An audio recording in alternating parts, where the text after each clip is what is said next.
The Formula One circus rolled into the glamorous streets of Monaco, and straight away the Mercedes and Ferrari cars looked stronger than they ever had before. Vettel was coy after Friday practice, stating his car felt different around the Monaco streets. The Ferrari looked more comfortable around the generally slower speed corners, and Monaco's specific downforce packages seemed to also be aiding the Italian team's performance. On the flip side of that coin, Red Bull, usually the masters of downforce, were struggling to even get temperature into their tires all of Friday.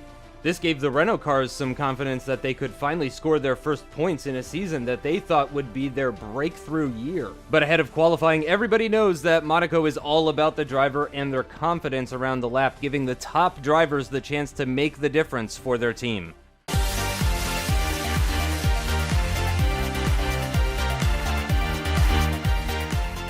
Taking a look now at the starting grid for today's Monaco Grand Prix, and as it has been all season long, it is an Audi on the front row as Carlos Sainz grabs that pole position, but it's not his teammate Sergio Perez that joins him on that front row. It is Max Verstappen in the Mercedes, just by 9,000ths of a second, beating out Sergio Perez, who will have to settle for third position, but he's joined on that row by aarava in the Jaguar. Very surprising result for both the driver and the team. Both those guys, everybody in the team, very happy with that. Lewis Hamilton, the lead McLaren for today's race, in 5th position. Then comes the second Mercedes of Pascal Wehrlein in 6th position. Sebastian Vettel, somewhat happy with that 7th place on the grid alongside Antonio Giovinazzi, but he knows, and Ferrari knows, that they need to be doing better than 7th. That is not going to cut it. Kevin Magnussen, the second McLaren driver, starting from 9th position, then the second Red Bull driver of Pierre Gasly, rounding out the top 10. Stoffel Vandoorne in the other Jaguar, 7 positions down on his teammate, way down in 11th, alongside Daniel Ricciardo. Both of those guys very, very disappointed with 11th and 12th respectively. Then comes the two Renaults of Hülkenberg and Delatrez in 13th and 14th position. Those two guys pretty close on the grid together, right next to each other. In fact, Valtteri Bottas is the lead Williams driver, same for Mick Schumacher, the lead Force India driver. Then come their teammates in 17th and 18th position. It is Kamara and Ocon. And then at the back, the Haas and the Alfa Romeos fairly similarly paced. Romain Grosjean leading that pack ahead of Fuoco. Both of the teams, though, Haas and Alfa Romeo, about 2 seconds off pole, 1 second off the top 10. And Sorokin and Leclerc will be rounding out the grid of 22 drivers for today's Monaco Grand Prix.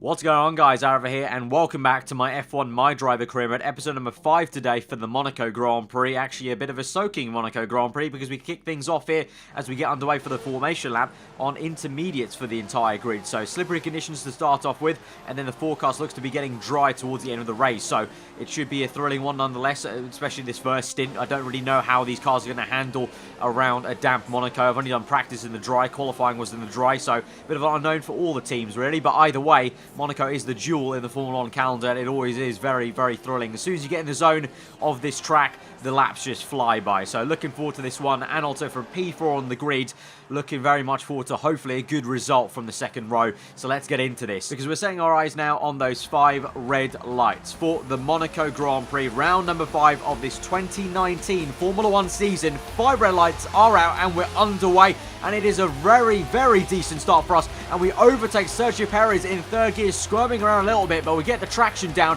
and into turn 1 we go, and Perez actually gets squeezed out, and he's going side by side with Hamilton. I think he'll just about get it there. Yes, he will. So Perez in P4. Then it's actually, I think, Wehrlein. Yeah, he's got Hamilton. So Hamilton being bogged down and loses 2 potential positions there at the start of the Grand Prix. So right now your leader is still Carlos Sainz, off pole position.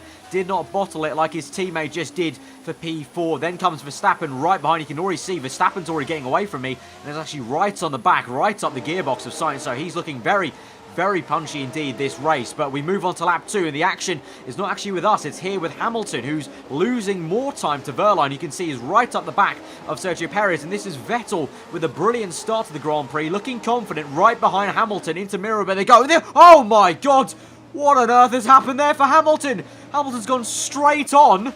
How ironic, in the place where Rosberg went straight on in qualifying in 2014, Hamilton does a similar sort of thing, straight into the barriers though for him, and he's lost his front wing there. What an odd crash. Double lockup that was in the replay camera. A very brief replay because there wasn't actually much to look at. Just a simple lockup for Hamilton, but very, very surprising. And you can see there on lap 4, we were squirming around in the swimming pool section. You can see the track is drying up a tad and it is getting actually quite tricky there. I was almost going opposite lock in the actual swimming pool chicane, which is not exactly what you want to do. And then on to the very next lap, lap 5, still chasing them down. I'm going purple actually, but then on the exit of this corner, another huge tank slapper and really going sideways again. It's kind of becoming a pattern now. We had that at Hungary as well, didn't you, if you remember. But by the next lap, as I mentioned, it was getting drier. It's now dry enough, my team thinks, for the dry tyres. The same with the Mercedes team and Audi. So we're going to strap on a set of ultra soft tyres because I'm not really too sure about the tyre wear really, especially with the cold conditions right now. The tyre wear may be less than I think. So we're going to go quite aggressive with the ultra softs. But look at this, hang on. Sainz has been held at the pit stop. Sainz lost 2 positions to not only me, but Verstappen as well. So Verstappen is into a net P1 this will be, and we are into a net second place. Sainz and Audi, calamities for them at the pit stop. Way too slow on that intermediate to ultra soft change. So Sainz is he's got some work to do if he wants to get this first place back that he did have in the opening stint of this Grand Prix. But you can see the Williams Brazilian driver, Sergio Camara, still on intermediates. There are actually still people out on track ahead of us, still on intermediate. So I don't know why exactly. I mean, surely, yeah, if you don't want to double stack, but still a bit of a stupid thing to be on intermediate. So we dive it down the inside. Very nice, tasty move down the inside of the Williams car to just nip past, just, you know, obviously not waste any time at all. Literally get the move done straight away, because this will mean just slightly that Sainz gets held up by the Williams car behind us, and that will help us a little bit because that Audi obviously is going to be mighty and he's going to close up straight to us. But we move on to the end of the lap 7, and we go round the outside of Pierre Gasly. Tap tyres a little bit, very, very close, but very, very nice move actually, albeit he is going that slowly, but still a nice move, I think, around the outside of Raskas there in what can be said to be quite tricky conditions still, because it's quite cold still on the track. It's a bit of a green track, as they say, you know, because all the rubber is going to be washed away with the water. So it's a very, very raw track surface at the moment here in Monaco, let alone it being Monaco anyway with the street circuit. But Giovinazzi's set to pass after the Grand Prix at the moment there, so he's going pretty damn quick, unlike his teammate who was on intermediates. But we've got more things to worry about really, because you can see Sainz is already on the back of us. Going on board with Carlos Sainz briefly through the tunnel, you can just see how much that engine of his in the back of his car is helping him here, and he may even go for a move. Yes, he does! He makes a brilliant diving move down the inside. He's up into P2 now. What a move from Sainz. Did not expect it. I was completely shocked when I just saw him fly past me in the brake zone. You know, 1 second I saw him in the mirror on the left, and then he's there right in front of me on the left as well, right in P2. So what a move from Sainz, but we may be able to stick behind him because we will have DRS, and he goes a little bit slowly in Raskas, and we actually get the cockback line, and we go down the inside to the final corner. We go side by side, leaving the room there on the inside, but what a move to get back into P2, but it's so short-lived. Look at that Audi engine OP. Just stretches away, just stretches his legs a little bit, and he's back into P2. So we had some brief glory there of overtaking him into the last corner for literally a second. Then he got it back. But oh god, Giovinazzi is out of this race. That is so unlucky for the Italian man. He's been out now 3 times this season. He's DNF 3 times. 2 for an engine failure. I'm suspecting this one won't be an engine failure, but you can see riding on board right now with the Williams car of Bottas, then Magnussen. So Bottas, a nice move on Magnussen down to turn 1. Then Wehrlein looks to overtake Magnussen up the hill. So Magnussen loses 2 positions there. That's not where the contact's made, so it's actually behind them potentially. It's Ricciardo looking at that move of Wehrlein against Magnussen. And is this it? Perez overtaking Giovinazzi, and then, oh, contact with the Ferrari. And I'm suspecting that that's also where contact was made with Giovinazzi. Let's look now finally on board with the Italian. And oh, that is such a shame. That is so unlucky. Just the way the uphill part of the track moves left and right, ebbs and flows like a river. Just such a shame for him to have that sort of contact with the wall, you know, just kind of gets bounced off Perez's rear tyre. So that's Giovinazzi, unfortunately, out of this Grand Prix, but we've got more pressing things to worry about. We've got Vettel behind us, but we want to try and chase down Carlos Sainz. We move into the 3rd sector here at Monaco, down to Raskas. Can we make a move down the inside? Oh, my Lord. That was a close one, but we actually made it work. We've literally committed suicide, and we've come out the other side alive. We're up into P2, setting the fast lap of the Grand Prix. My word, what a sequence of corners and the faster lap tile to go with it. That is just awesome, and we just about defend from Sainz there. Going up the hill, you can clearly see he's already on the back of us. That Audi engine is just freaking insane. What I would have to have that Audi engine at the moment in this season, because he just closed straight up on us. But look at this.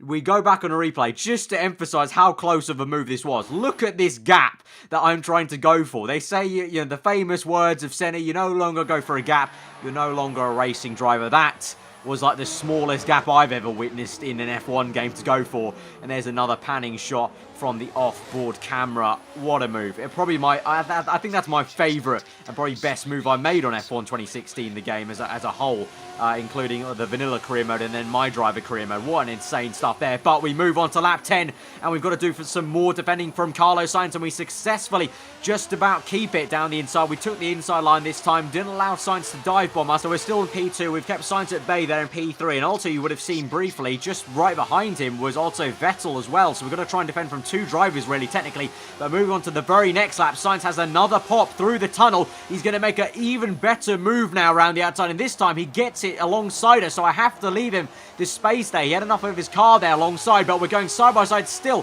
through the exit the chicane. We're actually going to go side by side through this tight left-hander, and we've just about made it through. Such an awkward corner to keep it side by side because it tightens so much more than you think on entry, and we've just about been able to keep it. And Sainz again has another look as we lock up into Raskas, and you can just see how close his wing is getting to my rear tyre. It's so close. This is why I love Monaco. It's just so close, and you're just flirting with the barrier, with the tyres, with other cars. You're just so close to getting it wrong, and so far so good. But off the first corner on lap 14, we've got a poor run, and finally for Sainz, his engine allows him to power past up the hill. I've got nothing to answer for it. You can see while he made that move, though, I was signaling to my engineer to make a pit stop this lap, so I'm not too distraught because I think we can undercut him and re-overtake Sainz in the pit stops. I don't think Sainz is going to pit this lap.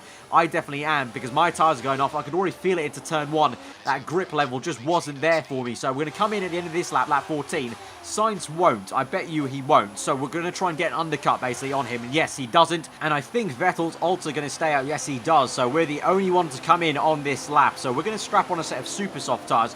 Try and take this a little bit longer, but I reckon 2 super soft sets will take us to the end of this race, whereas these guys may be going a little bit longer, but the tyre wear is looking a little bit higher than I predicted here. You know, the sun's come out now, so the track's hotting up a little bit, so we're getting a bit more degradation than I initially thought on the colder conditions. So we're out on super softs. You can see we've got a really nice bit of clean track, though. We'll just about come out ahead, actually, of this battle between the Haas car and McLaren. I think that might be Magnussen. Both McLarens nowhere in this race. Obviously, Hamilton, to be expected, he lost his front wing, so he did an entire lap without a front wing, so he's down the order for that reason. But I don't know why Magnussen's been struggling. I think both McLarens have had issues of their own. Obviously, Hamilton with the front wing, but I think Magnussen may have had an engine issue. I'm not too sure, but he shouldn't be going this slowly, but he finds himself unable to overtake that Haas car for some reason. But anyway, in the next few laps, on to lap 17 now, we have closed up to the next pack of cars, which is including our teammate Stoffel Vandoorne, who finds himself right behind I think one of the Renault cars, I think that is, and then of course India. But Vandoorne on the Ultra Softs, all these guys are on Ultra Softs, so they're going a lot longer than I did. But I reckon I'm getting so much more of a performance benefit doing this undercut and a very aggressive strategy. Although it's going to be interesting to see how we actually do stacked up against Sainz and Vettel, because we are in this traffic now, albeit we did have clean air for 2 laps, but now we're in this traffic. And at the moment, finding it a little bit difficult to find the room to try and overtake even just our teammate here, who hopefully would get a team radio call to say I'm on a different strategy, but apparently not at the moment, because he's also looking to maybe overtake Hulkenberg ahead of him. But it's going to be interesting nonetheless to see how this is going to affect us, because if Sainz and Vettel have enough pace in their tank on their Ultra Softs up ahead in clean air of their own, then this may not pan out, so we'll have to see about it. But we're still behind Vandoorne. Into sector 3 we go on this same lap 17, and he's still trying to chase down Hulkenberg. I wonder now as we get a beautiful entry and exit through swimming pool. Can we make a move down the inside similar to the one we made to Sainz, but this time you can see compared to Sainz we had so much more room, and then we also go down the inside of Hulkenberg. You may have missed it in a flash. We also made a second move there down the inside of Hulkenberg. So Hulkenberg, a really poor exit off Raskas, so he went down the inside quite easily into the final corner. But yeah, a similar sort of move to the one we made on Sainz, but Vandoorne definitely saw us in his mirrors and being my teammate, obviously, just wanted to make sure I had enough room, thankfully, to him, and I think that just shows the great partnership me and Vandoorne have. Great respect for one another as teammates in this season in Jaguar. We make a move down the inside of Schumacher there into Mirabeau, and that's a pretty simple move. Obviously, his Ultrasoft's going off. The Force India, also not one of the top cars, so you would imagine they might struggle even more with tyre wear. Although saying that, Schumacher this season so far has done an absolutely brilliant job. He really has been doing a top job. And, you know, he was brought in by Mercedes into the Force India program. So I wouldn't be surprised if he makes it up into Mercedes in a season or two time, because he's doing a brilliant job so far in this, well, not inferior car, but not exactly a top 5 material car. And he's getting solid points every single race. But you can see now we move 3 laps later onto lap 20. We're finally up into a familiar position at the moment, up in P6 behind Ricciardo, chasing him down quite rapidly, actually. But yeah, these guys are really taking the Ultrasofts quite long. 6 laps longer than I did, but I for sure know that I'm gaining so much more time on these Supersofts. And you can see closing straight up to Ricciardo through the chicane we go. And we go into Sector 3 now with oozing with confidence really on these tyres. They're so grippy, and I've just got the rhythm down here at Monaco. So we're going to try and overtake Ricciardo, maybe potentially into Raskas again. It's been a favourite of mine, but this time we go around the outside. So not down the inside, around the outside this time. And what a lovely, tasty move. Little lock up for good measure in the middle of that corner, but that kind of helped us slow the car and turn it round a little bit as the car slides and kind of loses some grip. You lose that slip condition, you can just kind of drift the car around almost. That was a very similar move to the one we made on Gasly, but of course, Gasly was on inters then. Ricciardo was going at full pelt speed, so that was a bit more of an impressive move around the outside of the Ferrari car. And so we're up into P4, so we find Wehrlein ahead of us in P3. Then I'm not too sure who's in second place at the moment. It might be Sainz, might be Vettel, depends on who's pit. I think it might be Vettel because Sainz is behind us at the moment. You can see in the top left on P4. But that was Wehrlein to the pits. Verstappen, nowhere to be seen in the pits, but he's still in P1. So we go past the finish line. We're into second place now on lap 23. Teammate into the pits there. So it's Verstappen from myself. Then we've got Sainz right behind us now on lap 24. So there he is. He's finally made his pit stop. So we haven't gained as much time as I was hoping on Sainz because he's right up our gearbox now, looking very punchy on that brand spanking new set of Supersoft tyres and may make a move again. He's looking right in our mirrors and he might make a move here. He goes for it down the inside. Similar move to he made earlier in the Grand Prix. But oh, yellow flags. Oh, Sainz has binned it. Oh, he binned it into the wall. He turned in way too early, I think, and Sainz has binned it. Virtual safety car is out. Let's take a look at the replay here. I leave him in the room, and oh my, what a weird crash that has been.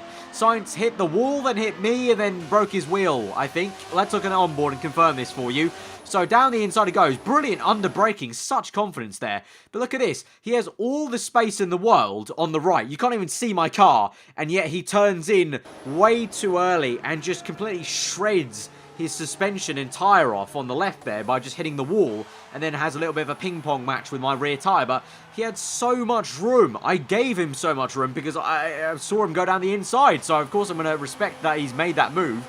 And he's got pretty much an entire half car length there down my inside. So I gave him the room. He had the room all in the world, but he just turned in way too early. Very weird crash. But anyway, getting back to us. It's virtual safety car now. And you can see clearly, obviously, I've made a pit stop now for another set of Supersoft tyres. So I was going to make this pit stop anyway, eventually. But I was thinking around lap 26-ish, lap 27.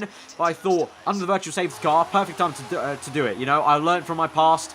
You know, advantages, you know, obviously back in Season 4 in Monza, you remember, when I was demoted to Toro Rosso for a race, I did the same thing, pit under the virtual safety car, and it is so powerful because everyone around me on track is obviously going at this delta time, a slower delta time, so you can gain so much in the pits by pitting under the virtual safety car. So we've come out in P3, and you can see on the minimap, that is Vettel ahead of us, so we've gained quite a bit there on Vettel, so we should theoretically comfortably come out in second place. And actually at the moment my main concern is behind me, Valtteri Bottas in P4 in the Williams, looking very good, and he's closing up quite rapidly actually. Obviously I've just come out on these set of tyres. We've also got Wehrlein right behind him as well, so these two cars closing up, and in the mirrors you can see Bottas is actually gaining a ridiculous amount of time in the tunnel, and he dives down the inside. What is it with drivers diving it down my inside to that corner this weekend. Bottas has got that move. Lovely move from him. I don't know where the Williams has got that turn of speed, and I mean, obviously it's a low drag car, but it's got the same Honda engine that's been performing badly for McLaren this same race, so very, very surprising. But again, we make another tight move down the inside of Bottas this time to re-overtake him, and that was just as close as the one on Sainz. Absolutely lovely. That's become my favourite place to overtake. I just have so much confidence on the brakes against these guys now, and I just have the spatial awareness to just judge that gap now, but that was close enough as well as you want, but we've re-overtaken him, thankfully. But we now move on to lap 27. At this point, I'm just trying to get away from Bottas and Wehrlein, but we've got a bit more of an interesting fight behind with the Red Bull and the McLaren. I think this is Magnussen and Gasly trying to overtake the Haas car, and then you've also got my teammate Vandoorne, who's caught up in a train of the Renault and the McLaren of Hamilton, this will be, and it's Hulkenberg in the Renault, and Hulkenberg, I thought, could have closed up enough to maybe make a move down the inside of Hamilton there. You can see quite a train forming there, 5-man train behind Hamilton, who's also trying to close up on, I believe that looks to be Alfa Romeo, potentially, I think. But yeah, Hamilton's still struggling this Grand Prix, not able to get back into this. And then on lap 31 behind us, you can see I'm nowhere to be seen in front of Bottas. And then going into Mirabeau, Bottas locks up. Wehrlein makes a lovely move down the inside, keeps it side by side the entire way around. Little tap of the wall, love tap on the exit for good measure. Still side by side, squeezes Bottas out, and that is a fantastic move by Wehrlein on Bottas to get up into what will be P4. But then by lap 34, you can see I've got a big enough gap to Wehrlein. I'm actually rapidly catching up to Vettel, who is on the Ultra Softs, so he's trying to maybe look to go to the end of this Grand Prix on these Ultra Softs. And he's struggling. Look at this. We've caught up so much there. Like at least 3/10 in just a few corners. So that's how much his tyre wear is really going off and really going badly for him. So can we try and make a move in the dying stages of this race? 5 laps to go. Got a bit of dirty air and locked up there to turn 1, unfortunately. So did lose some time on Vettel there. But can we try and make a move in the last 4 laps to get what would be a well-deserved and well-earned P2 here?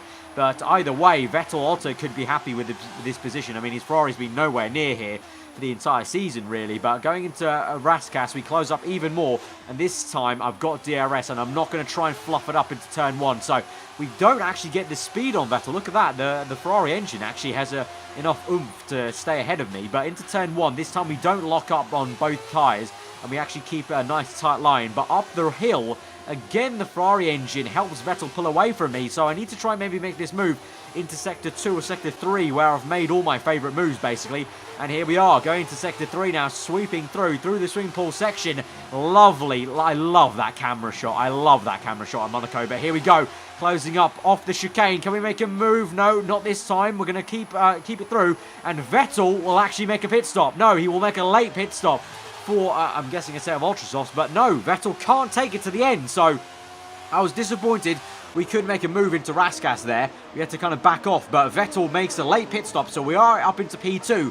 But for Vettel, the race is not over there. On lap 39, Vettel's coming back at Bottas to try and fight for a late podium position. So that's insane to me that Vettel can make a pit stop in the dying stages and still come back to fight for the podium. But ahead of us, Max Verstappen comes through to win his first race for Mercedes GP, and Verstappen has got to be so excited by that. You know, it's been a long while since he's won a Grand Prix there, and so he wins one finally for his new team Mercedes in his second season for Mercedes.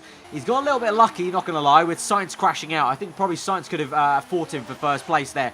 I definitely couldn't have, so I think Verstappen's got just a tiny bit lucky there, but nonetheless, he's done the job. He is the master of Monaco today, and we come home in a great, well-deserved, earned second place, I believe.